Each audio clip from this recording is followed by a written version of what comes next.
വിവരാവകാശ നിയമം നിലവിൽ വന്ന് 9 വർഷം പിന്നിട്ടിട്ടും മാധ്യമങ്ങൾ വഴി ഒരു പ്രചരണവും സർക്കാർ നടത്തിയിട്ടില്ലെന്ന് വിവരാവകാശ പ്രവർത്തകൻ PB സതീഷിന് ലഭിച്ച രേഖകൾ വ്യക്തമാക്കുന്നു. അതേസമയം കഴിഞ്ഞ ഇടത് സർക്കാർ വിവിധ സർക്കാർ വകുപ്പുകളുടെ പരസ്യങ്ങൾക്കായി ചിലവഴിച്ചത് 45 കോടി 42 ലക്ഷം രൂപയാണ്. ജൂലൈ 2013 വരെ UDF സർക്കാർ ഈ ഇനത്തിൽ 35 കോടി 7 ലക്ഷം രൂപ ചിലവഴിച്ചു. ഈ കാലയളവിൽ വിവരാവകാശ നിയമത്തിന്റെ പ്രചരണത്തിന് ഒറ്റ പരസ്യം പോലും നൽകിയിട്ടില്ല. ഇക്കാര്യത്തിൽ നടപടി സ്വീകരിക്കണമെന്നാവശ്യപ്പെട്ട് സതീഷ് വിവരാവകാശ കമ്മീഷന് നൽകിയ പരാതിയിലാണ് ഇപ്പോഴത്തെ നടപടി.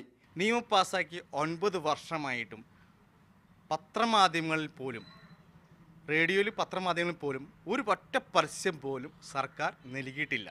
മാധ്യമങ്ങളിലൂടെയുള്ള പ്രചരണത്തോടൊപ്പം വിവരാവകാശ നിയമം ഹൈസ്കൂൾ തലത്തിൽ തന്നെ പാഠ്യപദ്ധതിയിൽ ഉൾപ്പെടുത്തണമെന്നും നിയമസഹായത്തിനും സംശയ നിവാരണത്തിനും ടോൾ ഫ്രീ നമ്പർ അടക്കമുള്ള സംവിധാനങ്ങൾ ഉണ്ടാക്കണമെന്നും വിവരാവകാശ പ്രവർത്തകർ ആവശ്യപ്പെടുന്നു. മീഡിയ 1 തൃശൂർ.